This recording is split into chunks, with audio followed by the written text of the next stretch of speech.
sedang berjalan sampai dengan bisa berjalan dengan baik sampai akhir, seperti itu. Silakan Pak Jufri, waktu dan tempat dipersilahkan. Terima kasih Pak Alin. Assalamualaikum warahmatullahi wabarakatuh. Selamat pagi menjelang siang. Perkenalkan, nama saya Jufri Antoni. Saya dari Universitas Prima Indonesia Medan. Terkait dengan sebelumnya saya ingin jelaskan juga, tadi dijelaskan oleh beberapa teman-teman juga bahwa banyak teman-teman kita di daerah belum mengenal namanya LPS kontra LKPP ini. Bahkan ada juga salah satu instansi pemerintah juga mungkin tidak mengenal LKPP, Pak. Saya pernah ke salah satu instansi penegak hukum.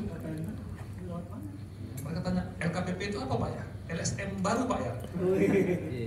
Karena sampai seperti itunya, Pak. Nah, kami terus ketika kunjungan ke daerah, kami perkenalkan LKPP fungsinya kira-kira seperti ini. Kemudian, kebetulan kami juga sebagai fasilitator, ketika kami memberikan materi, kami tetap menyampaikan bahwa salah satu alternatif pencegahan sengketa kontra itu adalah melalui LPS-nya LKPP. Nah, kemudian bahkan ketika kami melakukan pendampingan juga di beberapa instansi pemerintah, kami selalu menyarankan dalam rancangan kontrak mereka untuk dapat mengambil alternatif penyelesaian sengketa melalui LPS yang ada ini. Kami jelaskan bagaimana mekanismenya. Karena betul kata Pak Nas tadi juga, apa ada seperti itu gitu. Kita jelaskan kira-kira seperti ini loh. Bedanya dengan pengadilan seperti apa. Nah, ini memang menjadi tugas kita bersama Bapak Ibu sekalian untuk terus mensosialisasikan keberadaan LPS ini kepada teman-teman kita di daerah. Nah, kemudian seperti dijelaskan oleh Bang Lim tadi, saya kebetulan tahun 2018 ikut pelatihan dengan beberapa teman-teman di sini juga untuk pelatihan mediator. Kemudian pada awal tahun 2022, saya kebetulan dihubungi teman-teman dari LPS untuk kesediaan menjadi mediator dalam suatu perkara pengadaan barang jasa. Awalnya saya kaget sekali, Pak. Waktu itu ada Mas Yogi yang menghubungi saya pertama itu. Mas, saya pelatihannya 2018, dapat cash tahun 2022, udah 4 tahun, udah lupa saya seperti apa prosedurnya, bagaimana tahapan-tahapannya, saya udah gak ingat lagi. Udah saya dulu belajar aja Pak kata Mas Yogi. Waduh. Baru kemudian saya dikabarin juga nanti Bapak akan didampingi oleh Pak Syekh Asherir. Wah, ini agak membantu saya. Berarti ada mentor saya juga mendampingi gitu. Langsung saya minta sama beliau, Mas, saya minta nomornya, kontaknya Pak Syekh Asherir, saya mau komunikasi langsung sama beliau. Karena waktu itu jaraknya untuk pelaksanaan mediasi itu sangat dekat, Pak. Saya dapat sekitar 2 hari sebelum hari H. Di malam hari saya hubungi beliau, dapat komunikasi dengan beliau. Pak, saya udah lupa, Pak, prosedur mediasi itu gitu.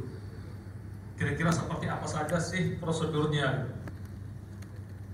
Nah, kemudian beliau menjelaskan secara umum mulai dari tahap perkenalan, apresiasi dan sebagainya itu. Tapi udah gak apa-apa Pak Jufri, nanti saya akan bantu buatkan semacam kata-kata pembukanya lah gitu. Nanti kita tandem untuk pelaksanaan mediasinya. Oke Pak, kalau gitu saya pun belum puas seperti apa sih tahapannya. Jangan-jangan nanti begitu mulai saya belum punya data apa-apa gitu. Kemudian saya kasih juga beberapa informasi-informasi. Kemudian besoknya juga saya disampaikan oleh Pak Syekh Asherir juga semacam tulisan kira-kira kata pembukanya lah. Nah kemudian pelaksanaan di hari hanya itu kebetulan kita melaksanakan mediasinya itu melalui Zoom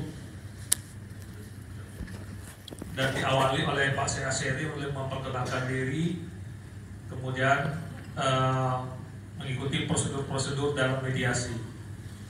Kemudian setelah mediasi berjalan, itu mediasi pertama masih menggali informasi terus, kemudian kita lanjutkan ke tahap ke pertemuan berikutnya sekitar seminggu kemudian. Nah di pertemuan kedua Pak Seaseri menyampaikan, Pak Juf, saya izin, saya nggak bisa ikut mendampingi karena saya ada tugas lain. Tapi kalau nanti sempat saya ketika landing nanti saya coba bergabung lagi. Waduh, ini saya dilepas sendiri nih. Ibaratnya kalau bak mobil, supir utamanya gantian gitu. Tapi mau tak mau ya saya coba jalanin juga. Kita diskusi sama-sama dibantu juga teman-teman dari sekretaris LPS. Nah di situ mulai kita menggali terus sampai ada beberapa kesepakatan dari para pihak. Dan dalam pelaksanaan mediasi Bapak Ibu sekalian, saya merasakan yang paling berat itu adalah menahan diri Bapak Ibu. Karena saya berpikir ternyata lebih susah mendengar daripada berbicara. Ketika para pihak menjelaskan begini-begini, saya tahu masalahnya ini, oh harusnya seperti ini. Tapi seorang mediator nggak boleh memberikan komentar, memberikan saran-saran seperti itu, nggak bisa. Aduh, mau tanya saya tahan, aduh, nggak boleh. Maka saya pernah ketika pertemuan pertama ditegur oleh Pak Seaseri untuk mediator, nanti kita dikasihkan, artinya tidak masuk ke saran-saran seperti itu, berikan alternatif solusinya. Jadi kita harus mendengar bagaimana pendapat dari para pihak itu, kita gali terus. Ternyata baru susah sekali saya rasa. Kita tahu, betul, karena saya juga seorang PKA juga, ini kan aturan udah jelas, kok muter-muternya di sini-sini terus gitu. Tapi harus saya ikutin Bang. Nah, kemudian masuk ke pertemuan ketiga, kita dapat para pihak ada beberapa hal-hal yang menjadi kesepakatan para pihak, dan itu telah kita sampaikan bahwa semua sepakat. Nah kemudian akan disiapkan oleh teman-teman dari sekretariat untuk akta perdamaiannya. Nah dalam perjalanannya akta perdamaian ini tidak kunjung ditandatangani. Kebetulan kalau dari sisi, kalau saya nggak salah itu dari sisi penyediaannya sudah menandatangani akta perdamaiannya, tapi dari sisi PPK-nya belum tanda tangan. Alasannya masih berkoordinasi dengan KPA-nya, masih berkonsultasi dengan biro hukumnya, sampai dengan batas waktu yang ditentukan ini tak kunjung ditandatangani. Sehingga dalam laporan kami dinyatakan bahwa mediasi ini tidak mencapai kesepakatan Bapak Ibu sekalian. Nah kemudian setelah proses mediasi sekitar 1 bulan kemudian dilanjutkan ke proses konsiliasi. Nah kebetulan di konsiliasi ini saya tidak sendiri, saya dibantu oleh Pak Jikri dari Aceh, untuk beliau nggak hadir. Nah di pertemuan kedua di konsiliasi ini ya kembali seperti tahap pertama tadi Pak. Kita prosedurnya itu kita mulai dari perkenalan juga, bagaimana tahapan tata tertib dalam konsiliasi kita jelaskan semua kepada para pihak. Nah di konsiliasi ini kita agak sedikit longgar Bapak Ibu sekalian. kita bisa memberikan alternatif solusinya. Kalau ini bagaimana menurut Papa? Kalau alternatif seperti ini bagaimana? Nah, cuma kalau saya melihat di sisi konsiliasi, kebetulan pada saat itu kita kan ingin pertama kita minta paparan dari para pihak terkait dengan permohonan dari para pihak ini. Di mediasi mereka sudah jelaskan. Nah, ketika di konsiliasi, karena prosedurnya seperti itu, ya kita minta lagi para pihak tolong dipaparkan seperti apa sih permasalahannya. Ya kemudian kemarin itu pemohonnya, Pak, kemarin sudah saya sampaikan, Pak. Masa diulang-ulang terus lagi? Kan Bapak juga yang ini kan. Ya kita jelaskan, Pak, itu kemarin dalam tahap mediasi, sekarang dalam konsiliasi. Konsiliator juga pun sudah berbeda. Betul, saya pas ikut ada satu lagi Pak Jikri, konsiliator ikut di konsiliasi gitu. Kalau ini capek dong Pak, diulang-ulang lagi gitu. Ya kita kasih pengertian, baru dijelaskan juga, walaupun mungkin nggak sebanyak yang pertama gitu. Nah kemudian baru kita gali terus. Nah di tahap konsiliasi ini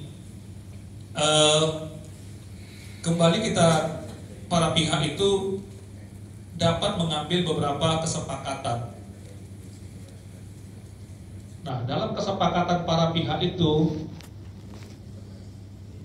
kita akan tuangkan dalam draft akta perdamaian yang telah disiapkan oleh teman-teman di sekretariat LPS. Nah, kembali lagi Pak, ketika akta perdamaian ini, akta kesepakatan ini disampaikan kepada para pihak. Nah, ini tidak dapat ditandatangani kedua belah pihak. Kayaknya yang kedua ini juga dikonsiliasi, kalau saya nggak salah juga di PPK juga. Penyediaannya sudah tanda tangan, PPK-nya belum tanda tangan. Sampai batas akhirnya, terakhir hasil kesepakatan itu tidak dapat dituangkan dalam akta perdamaian atau akta kesepakatannya, Pak.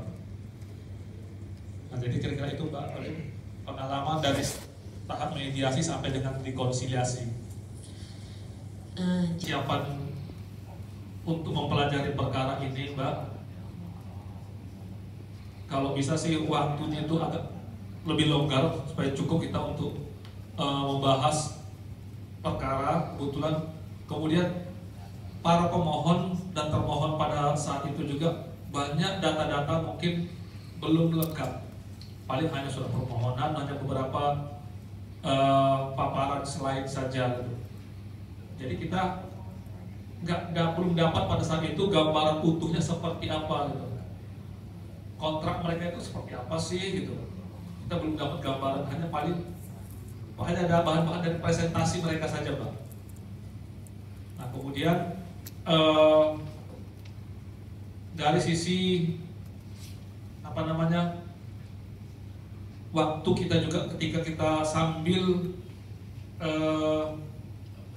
melaksanakan konsiliasi, kita sambil ngangkat juga nih apa sih keterangannya itu kita kutip dari keterangan para pihak itu, kemudian bagaimana mensinkronkan dengan waktu itu Zoom dengan teman-teman sekretariat yang memaparkan di screen kita juga. Kita mencatatnya ini masih yang dicatat masih seperti ini gitu. Nah kemudian teman-teman kita konsiliator juga yang betul kita tandem waktu itu sih masih